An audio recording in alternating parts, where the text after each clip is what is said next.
Salut, aujourd'hui on se retrouve pour un test du Lion Steel M5.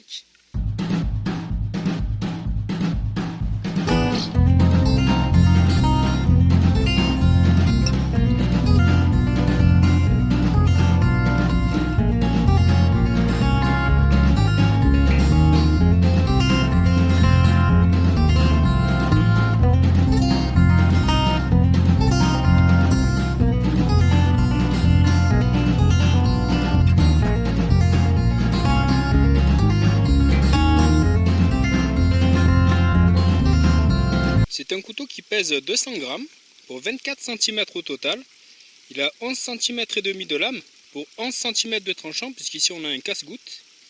Au niveau de sa largeur de lame, il fait 3,4 cm sur 4,6 mm d'épaisseur. Avec son étui en cuir, il pèse 282 grammes. Le manche est en olivier. Il a été texturé. Donc ici on va avoir quelques rainures, pas très profondes, sur l'ensemble du manche,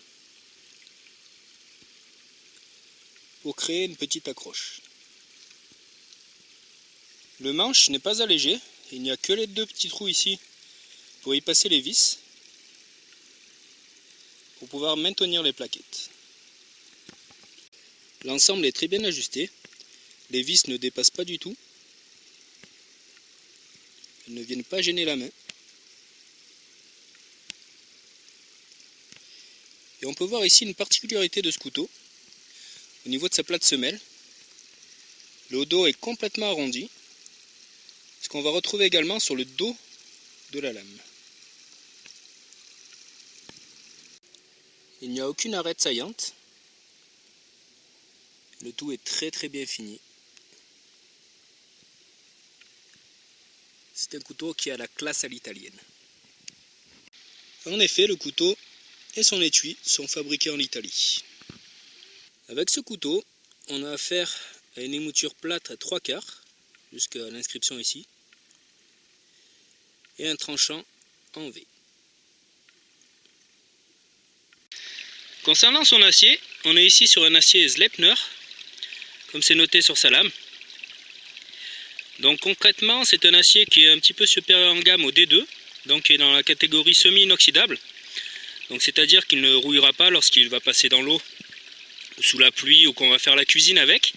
Par contre, il sera quand même un petit peu plus oxydable qu'un couteau qui sera 100% inoxydable, par exemple le N690. Mais en tout cas, il autorisera l'utilisateur à le passer dans l'eau sans aucun souci.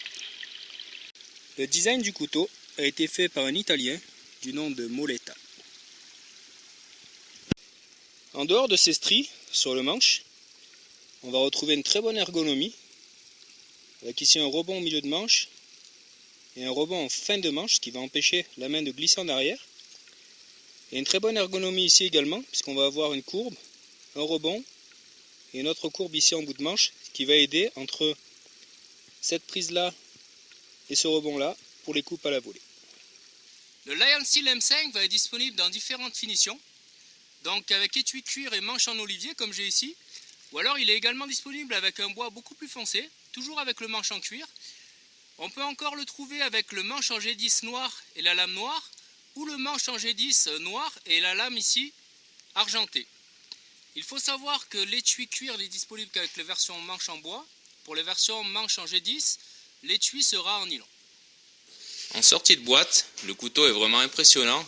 Il a un tranchant rasoir qui passe évidemment parfaitement à travers les feuilles, et qui va faire sauter les poils avec une aisance rare. Donc avec le couteau Le Pisteur que j'avais eu, ce sont les deux couteaux qui coupaient le plus en sortie de boîte. On va voir ce que ça donne sur du bâtonnage. On va voir ce que donne le couteau pour bâtonner. Donc j'ai deux pièces de hêtre, assez tortueuses, avec pas mal de nœuds. Une plus petite et une plus longue. On va voir un petit peu ce que ça peut donner sur cette lame. Voilà, je vais commencer par la plus petite, en allant directement volontairement vers le nœud pour voir si ça passe à travers.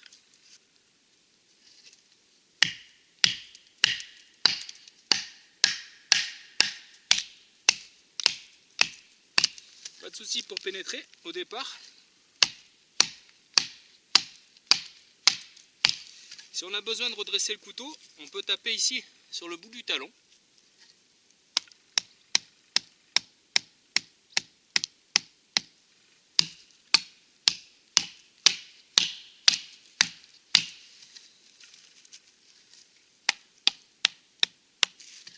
Voilà, ici j'arrive directement sur la base du gros nœud. On va voir si on peut passer à travers.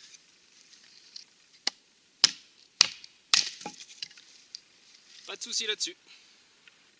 Là on peut voir que je suis passé à travers le nœud sans difficulté. Je vais venir refendre encore une fois les mêmes sections.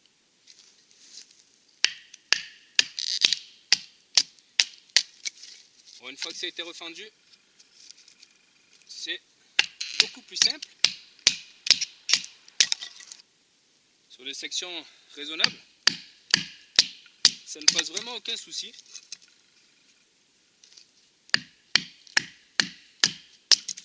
Les 4,6 mm du dos de lame écartent très bien le bois. Et grâce à l'émouture plate, on va avoir une très bonne pénétration au départ. On va essayer sur le deuxième morceau. Pour ce deuxième morceau, on est sur un bout de bois qui est plus long que le premier. Le diamètre légèrement supérieur. A priori, ça devrait passer.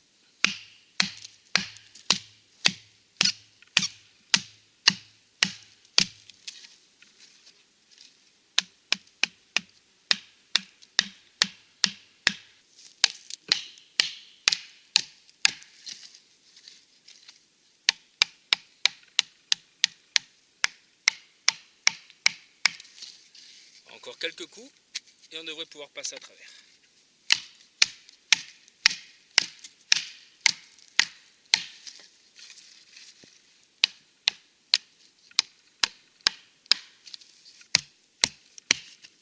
J'arrive au niveau du nœud. Comme tout à l'heure, ça devrait passer. C'est déjà ouvert, pas de souci là-dessus. Aucun souci de ce côté-là. C'est un couteau qu'on va prendre plaisir à bâtonner. On est assez loin du travail pour être protégé. La lame est assez longue. On ne va pas avoir de vibration dans la main. On va pouvoir bâtonner beaucoup de pièces de bois avant de ressentir de la gêne dans la main. Et autre petit détail, si on vient à taper près du manche, ici avec le petit rebond, on va pouvoir s'autoriser une frappe très proche du manche sans pour autant toucher au bois pour éviter de le casser. Donc le petit rebond, la petite rampe ici, peut être assez efficace et pratique pour ça. Imaginons qu'on est à taper très proche du manche. On peut venir débloquer le couteau ou donner un petit coup ici. Ce qui peut être vraiment intéressant si on a à taper d'un côté ou de l'autre. En bout de lame ici, lorsqu'on serait par exemple sur un bâtonnage, ici on va pouvoir taper devant ou très proche du manche sans dommage. Je vous parlais de la rampe ici au niveau de mon index qui pourrait autoriser un petit bâtonnage léger très près du manche. Et tout autour du manche, je ne sais pas si ça va bien rendre à l'image, on a l'acier de la plate semelle qui dépasse très légèrement, donc dessus et dessous. Donc ça ne va pas être fait vraiment pour bâtonner, puisque en fait le bâton ne sera pas forcément droit, donc il va finir par taper sur le manche. Mais ça pourrait autoriser une petite erreur de notre part, si on venait vraiment à taper. Ça prendrait peut-être avant tout le métal. Donc ça ne gêne pas du tout la prise en main, mais ça peut être intéressant pour ça. Avec son épaisseur, son confort et sa solidité, on n'aura pas de souci pour venir se constituer une petite base de bois pour lancer le feu. Avec son look très propre et épuré, et sa lame en acier inoxydable, qui est un peu inhabituel avec son dos rond, on a un petit peu peur de le bâtonner au départ, de peur de l'abîmer. Et en fait c'est un couteau qui s'avère vraiment très costaud, donc j'ai vraiment tapé dessus beaucoup de fois et le couteau est toujours vraiment très droit, la pointe n'est pas abîmée. Et le dos de lame assez rond est assez intéressant lorsqu'on va taper, puisqu'il ne va pas trop rentrer dans la massue, donc à terme ça va un petit peu économiser la massue et surtout rendre les chocs assez conséquents dessus, puisque comme ça ne va pas s'user, c'est le couteau qui va prendre les chocs, du coup ça va rentrer encore un petit peu plus fort. Donc un couteau qui s'avère vraiment intéressant pour le bâtonnage.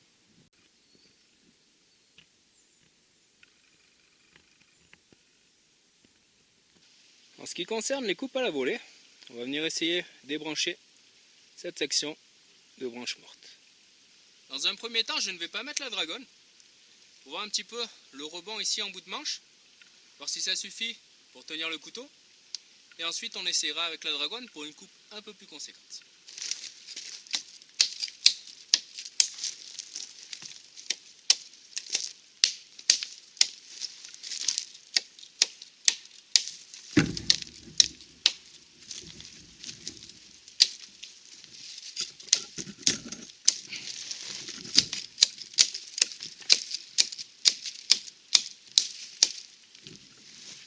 Vraiment aucun souci au niveau de sa prise en main, donc avec une prise à 3 doigts.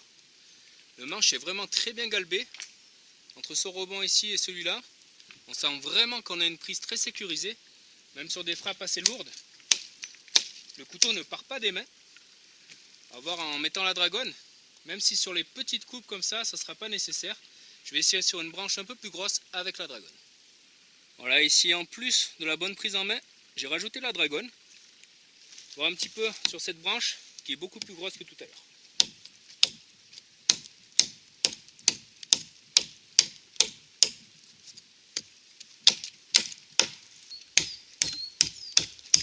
Non seulement la prise en main est vraiment très bonne, mais on peut voir que le couteau fait quand même du très beau boulot. On est passé à travers la branche très rapidement, donc c'est dû à son tranchant et à l'émouture plate. Si sur les premières coupes j'étais sur une branche d'un diamètre un petit peu inférieur à celle de mon ongle, on peut voir ici que sur la deuxième c'est beaucoup plus conséquent et je l'ai fait vraiment sans aucune difficulté. Je vais essayer de nouveau sur une section du même type sans mettre la dragonne.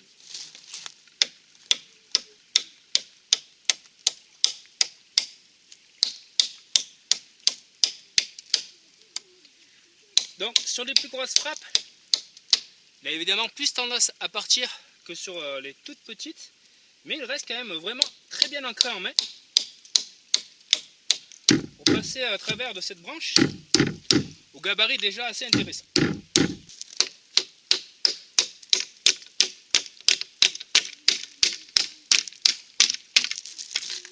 Alors évidemment, ça ne vaudra pas une hache pour ce genre de travail, mais ça fait déjà un très beau boulot. Toujours dans le registre des coupes à la volée, on va pouvoir venir se servir du couteau comme on le ferait avec une petite hachette pour venir faire des pointes. Par exemple pour placer les bâtons dans la bâche au-dessus du hamac. Ce sera plus rapide de venir taper comme ça que de faire des coupes puissantes. Donc pour ça, encore une fois, aucun problème au niveau de la prise en main. Donc là je suis placé avec l'annulaire au bout, mais je peux très bien venir seulement à 3 doigts pour un petit peu plus d'inertie.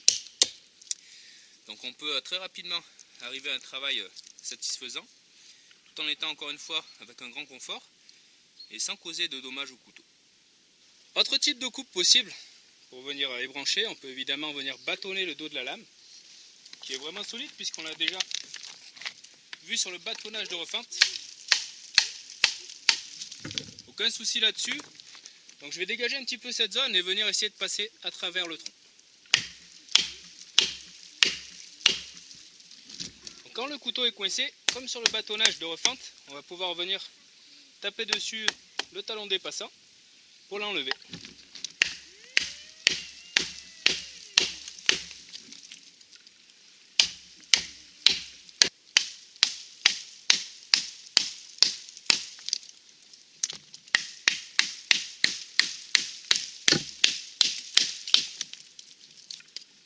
Ces 3,4 cm de largeur vont nous permettre de pouvoir taper dessus un bon moment avant de devoir tourner de côté.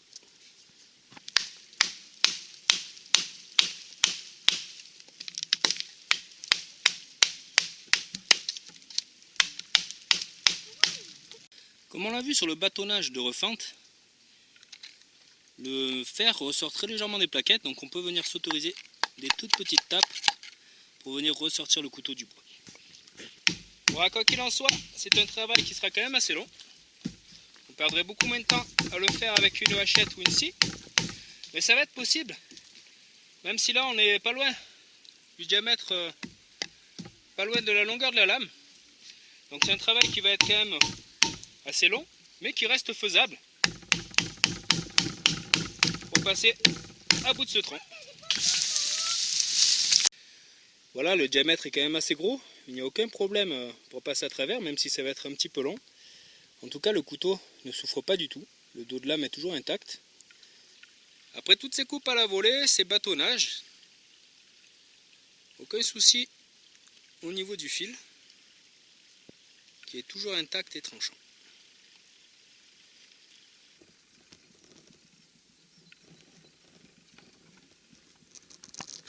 C'est un couteau qui se révélera donc vraiment efficace sur les tâches assez lourdes, comme le bâtonnage à plat, le bâtonnage de refeinte, pour venir faire des coupes à la volée. Bien entendu, ça sera beaucoup plus efficace d'avoir un gros outil pour ça, comme un gros couteau de camp ou une hache, une hachette, ou s'aider encore une fois d'une scie. Mais si on n'a que cet outil, on pourra faire quand même vraiment pas mal de choses avec au niveau des grosses tâches. Mais on va voir aussi qu'il va être très efficace sur les tâches beaucoup plus classiques de couteau.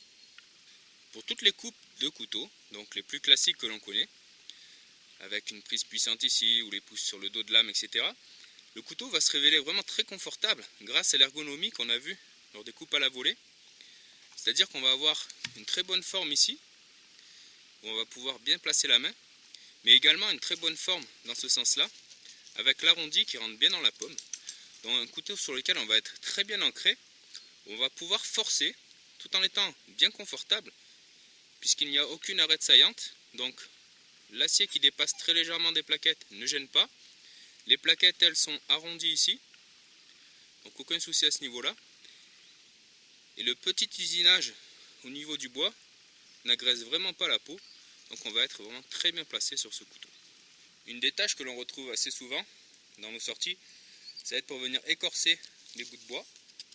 Donc ici, on va avoir aucun problème au niveau du placement. Au niveau de la position, on est vraiment très confortable.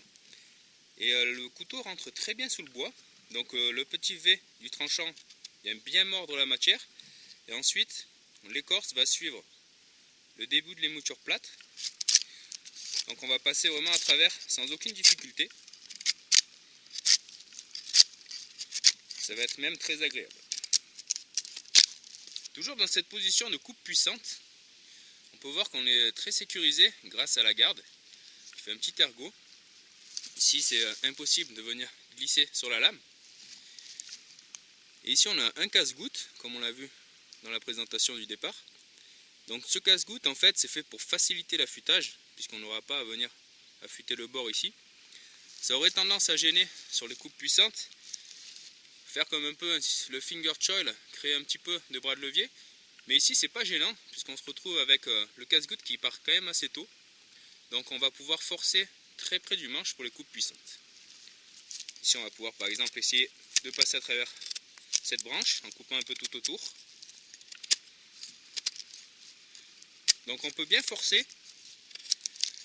Le couteau rentre vraiment très très bien dans le bois. On est agréablement placé. Et on n'a pas trop à forcer avec le poignet, puisqu'on peut vraiment prendre le bout de bois très très proche du manche, ce qui va faciliter la tâche.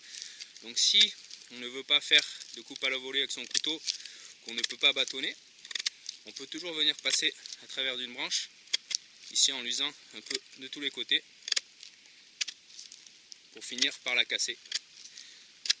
Donc en fait ça revient un petit peu au même que de venir créer une pointe, puisqu'on va se retrouver dessous avec une sorte de pointe. Donc on va venir casser la branche, se retrouver avec une sorte de fleur ici, et de l'autre côté notre bout de bois qui est taillé, qu'on peut toujours venir peaufiner, toujours avec cette prise classique et puissante,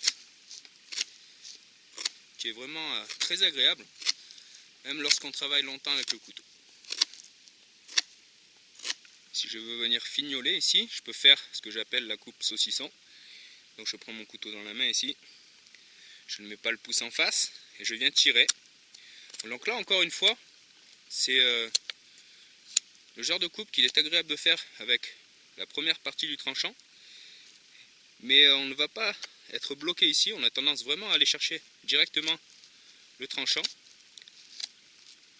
Donc ce casse-goutte ne gêne pas trop. Je vais venir refendre cette section qu'on vient de débrancher pour quelques feather sticks.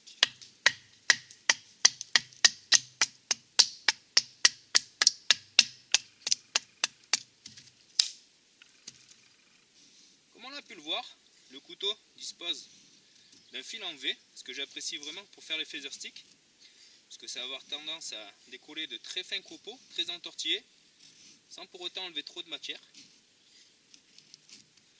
Encore une fois, ça peut se vérifier avec ce couteau,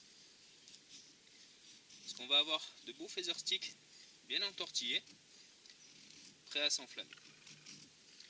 Encore une fois, ici je travaille sur la prise puissante du couteau, qui reste toujours autant agréable, même pour les petites tâches.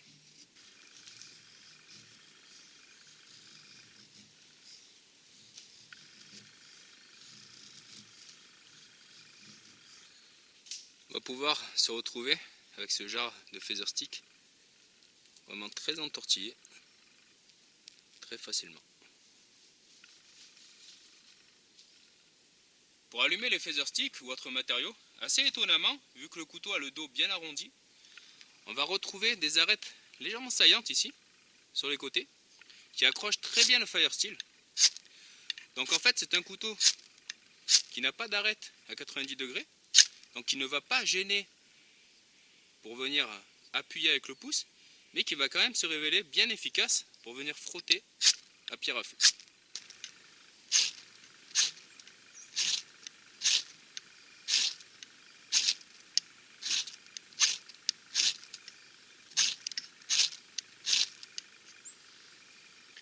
On décolle vraiment de très belles étincelles avec le dos du couteau. Justement au niveau de son dos, on va être vraiment très bien placé pour venir poser les pouces. Aucune sensation de douleur. On ne va pas toucher le côté saillant qui est donc sur le côté ici, sur le bord. Bien le dessus qui est vraiment arrondi. Donc c'est vraiment très agréable. Par contre on va avoir un petit rebond qu'on appelle la rampe ici. Donc si ça permet de venir tapoter ici lors du bâtonnage, au niveau du pouce, je trouve que c'est pas forcément super bien placé, puisqu'on va être ici pour le poser, on est vraiment trop loin du tranchant, on a plus tendance à venir appuyer ici. Donc ça serait plus pour un appui avec le pouce devant la rampe. Donc à ce niveau-là, c'est confortable. Et en venant poser le pouce devant la rampe, on est trop loin du tranchant. Donc pour venir poser le pouce ici, il aurait fallu que la rampe soit un petit peu plus loin, dans cette zone-là. Mais en tout cas, ça ne gêne pas. Ça permet de venir tapoter pour dégager le couteau, pour taper proche du manche. Et en étant placé au-dessus, on n'a vraiment pas de gêne avec le petit rebond ici. Donc ça reste quand même vraiment confortable pour ce genre de coupe, où on va venir appuyer dessus. Donc la rampe ne gêne pas. Elle offre une petite accroche supplémentaire ici, même s'il n'y a pas de cannelure. Donc il n'y en a pas besoin, puisque la rampe vient retenir le dos en arrière. Donc on est vraiment bien placé. À l'avant, on est sécurisé par cette garde, donc le lamet ne bouge pas. Donc très agréablement placé également pour ce genre de tâche. Et ça va être le même bilan lorsqu'on vient pousser avec les 2 pouces, pour des coupes vraiment très précises, pour finir une encoche. On va être très agréablement placé également, toujours avec ce grand confort au niveau du dos de lame. Là où la position va être un petit peu moins évidente, ça va être sur les coupes inversées avec prise dorsale, puisque le manche ici a un gros rebond. Donc du coup ça va un petit peu gêner pour venir poser le pouce sur la lame, d'autant plus qu'on ne peut pas aller chercher très loin puisqu'on est retenu ici par la garde. Donc soit on va poser le doigt sur le rebord ici, et je trouve qu'on est un petit peu loin de la lame, soit on va passer en dessus ici. Autrement on peut décaler carrément le couteau sur le côté pour être un tout petit peu mieux placé.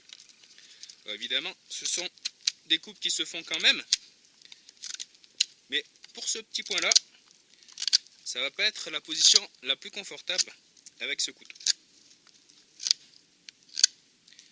Malgré tout, on arrive à un résultat très satisfaisant, très rapidement. Si la position au niveau du pouce n'est pas parfaite, il aurait fallu peut-être creuser un petit peu le bois ici. Au niveau du manche, on va être très bien ancré. Donc on va avoir un gros appui sur le bout de la pomme, qui ne va pas gêner, et qui va aider lors de ces coupes, puisque le bout de bois va tirer ici un petit peu en arrière, et on va être rattrapé par l'appui dans la main. Donc pour ça, on va être bien placé. Bien sûr, on va pouvoir retrouver les autres coupes assez classiques qu'on retrouve avec un couteau, avec un appui sur le genou. Et encore une fois, le fait que le dos soit arrondi va rendre cette position un petit peu plus confortable, puisqu'on ne va pas avoir les arêtes qui rentrent au niveau du tendon ici. Donc on va être un petit peu mieux placé pour cette coupe qui est bien sécurisée. Concernant son grip sur ce genre de coupe, on va avoir un couteau qui tient vraiment très bien en main. Donc avec les mains un petit peu humides ou moites, le bois va venir s'accrocher un petit peu plus.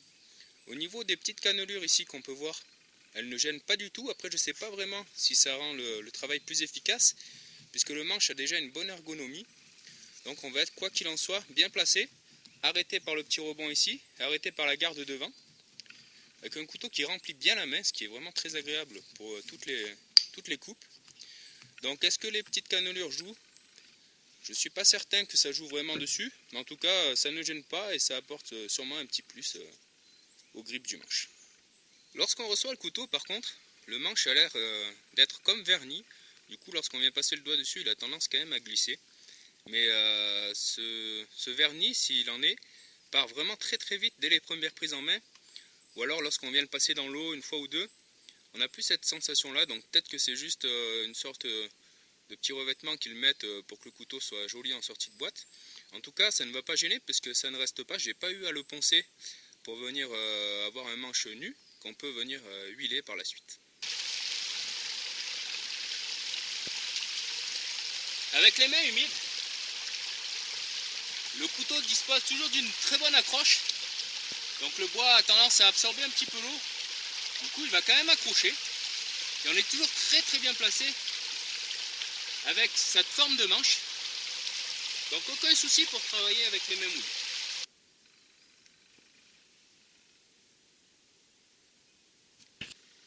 Sur cette version, comme on l'a vu tout à l'heure, on a donc un étui tout en cuir qui a vraiment de très belles finitions. Donc un étui qui est fait main en Italie, comme c'est noté derrière.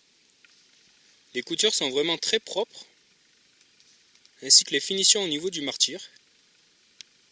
C'est vraiment du très beau travail. Le passant pour la ceinture est maintenu ici grâce à des coutures. Et on peut voir qu'il y a un petit rivet à l'arrière. Ce petit rivet correspond à cette partie qui va venir se clipser à cet endroit pour maintenir le couteau au niveau de la garde, pour qu'il n'y ait pas de risque qu'il tombe.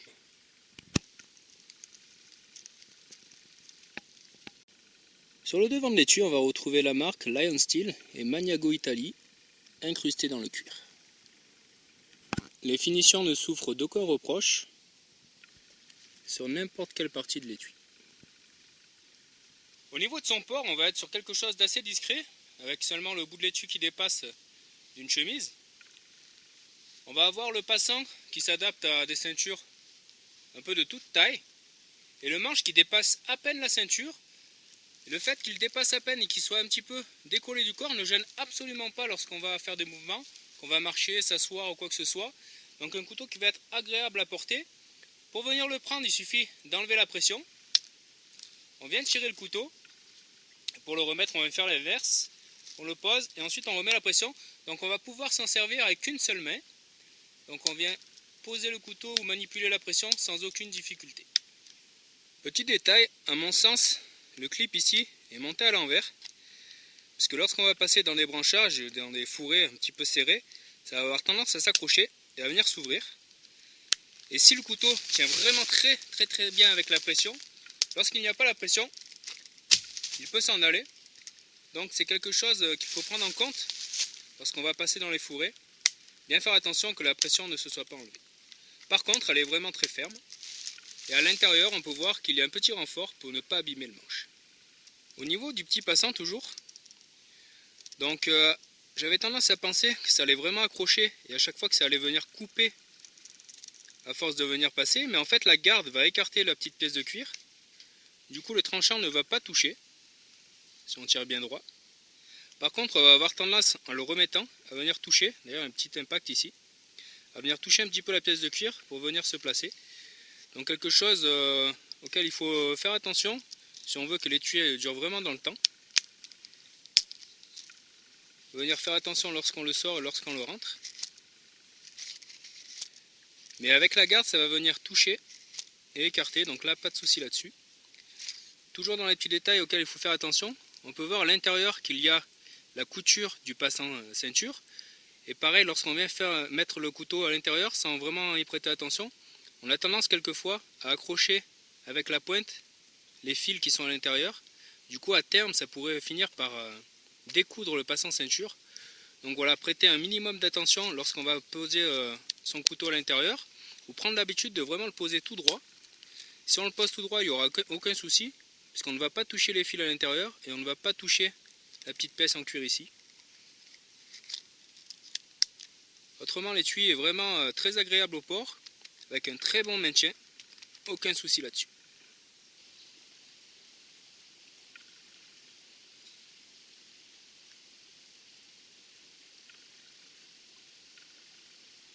Ce couteau est vraiment très complet, donc il ne manque rien, étant donné qu'on a une très bonne prise en main. On a une lame qui coupe vraiment très fort, qui rentre très bien dans le bois, une pointe très saillante dont on reparlera juste après. Mais on a également un talon dépassant, donc ce talon dépassant qui va être utile pour venir broyer des aliments, broyer de l'écorce, casser des noix. On peut voir qu'il dépasse quand même assez pour venir protéger le manche lors des chocs. C'est dans ce talon dépassant qu'on a le trou pour venir y placer la dragonne. Et lorsqu'on a à faire des coupes à la volée, comme on l'a vu tout à l'heure, ce talon dépassant ne va pas gêner. Encore une fois, il est bien usiné, bien rond, donc il ne va pas faire mal à la main lorsqu'on va taper, ce qui peut être le cas sur d'autres couteaux, où on a ici le rebord qui vient un petit peu rentrer dans la pomme. Donc sur ce couteau-là, aucun souci au niveau de ce talon, qui dépasse également très bien, comme on va le voir, on peut vraiment taper fort sans abîmer le bois.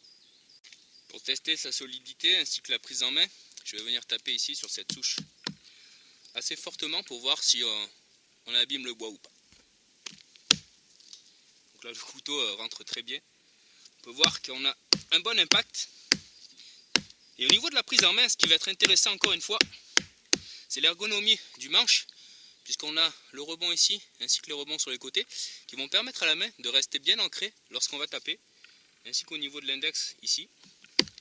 On va pouvoir quand même donner de gros impacts avec ce talon dépassant, tout en étant bien placé. Et comme on peut le constater, le bois ne touche pas.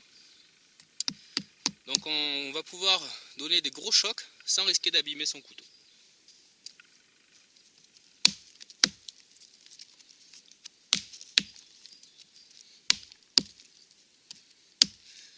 Moi je vais me servir également du talon pour venir planter les sardines, ou lorsqu'on fait une coupe comme on l'a vu tout à l'heure, où on vient tourner tout autour du bâton, où on se retrouve avec d'un côté une fleur et de l'autre côté une pointe. J'aime bien faire ça et ensuite venir placer le couteau, taper dessus pour venir terminer le travail. Plus classique, on va pouvoir venir planter son couteau.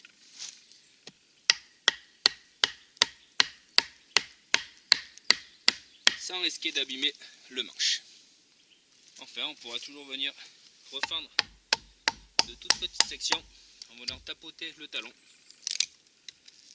pour venir jusqu'aux allumettes. Le couteau dispose d'une pointe vraiment très acérée, ce qui va être très agréable pour venir planter son couteau, ou pour venir travailler avec,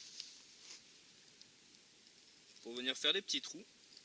Donc on va la planter, ensuite elle ne bougera plus, on n'a plus qu'à venir tourner pour user le bois. Donc ça va être très bien pour ce genre de travail, et la pointe est assez solide pour résister aux petites torsions. La prise en main pour ce genre de pré-trou est vraiment bonne, puisqu'avec les 3,5 cm de largeur de lame, on va être très bien placé, avoir le couteau bien en main. On peut imaginer également dans cette position venir faire du petit travail de sculpture, ou venir par exemple couper de la viande, enlever de la peau, ou encore ouvrir des poissons.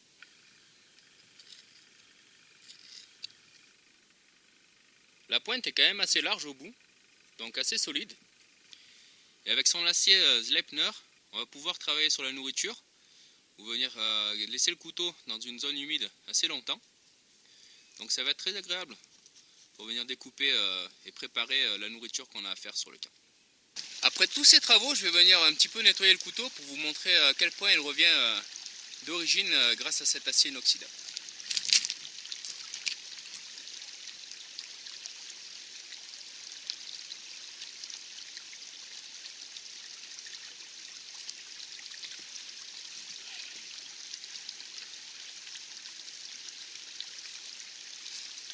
Voilà, en venant le nettoyer, un petit peu le sécher.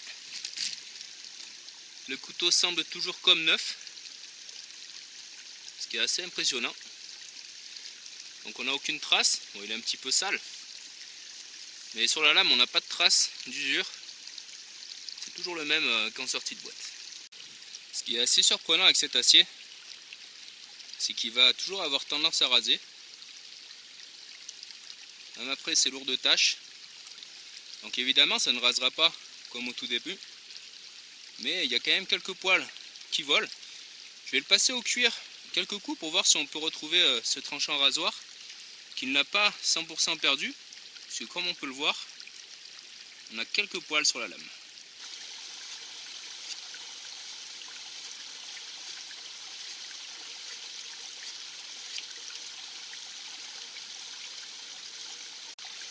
Après simplement ces quelques petits passages sur le grain assez grossier de mon cuir, le couteau accroche déjà et on peut voir qu'il rase à nouveau. Donc c'est vraiment impressionnant pour ça au niveau de cet acier. Pour fignoler, je vais venir passer le couteau sur le grain un petit peu plus fin du cuir et essayer de nouveau sur le poil des jambes comme je l'ai fait en introduction. Logiquement, vu ce que ça a donné juste avant, ça devrait de nouveau sauter facilement.